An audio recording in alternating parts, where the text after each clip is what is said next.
काय मागणी आहे? आमची मागणी असंच आहे, अवघ्या मी ॲडव्होकेट अक्षय वट्टमार, युवा सेना जिल्हा प्रमुख व सर्व शिवसेना पदाधिकारी, युवा सेना पदाधिकारी या आंदोलनामध्ये सहभाग झालेला आहे। या आंदोलनाचा विशेष जे आहे, जे अवघ्या 6 दिवसामध्ये गणपती बाप्पाचं आगमन होत आहे आणि नांदेड शहरातील रस्त्याची दुरवस्था झालेली आहे। या रस्त्यामध्ये खड्डा आहे का खड्ड्यामध्ये रस्ता आहे हे शोधणं अवघड आहे। या रस्त्यामुळे वृद्ध पुरुषांचे अपघात झालेत, खूप लोकांना दुखापत सुद्धा झालेली आहे, परंतु महापालिका प्रशासन याच्याकडे दुर्लक्ष करत आहे।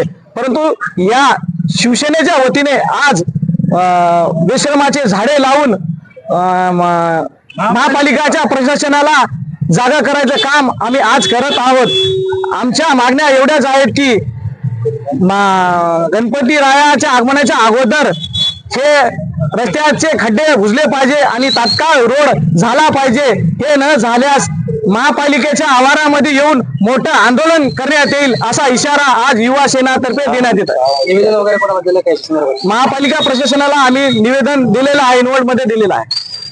आपल्या मागण्या लवकर मान्य करण्यात काय असेल? महापालिका प्रशासनाने जर आमच्या मागण्या पूर्ण न केल्या तर महापालिकेच्या आवारामध्ये, आयुक्ताच्या आवारामध्ये जाऊन खूप मोठ्या प्रकारे आम्ही आंदोलन करणार आहोत।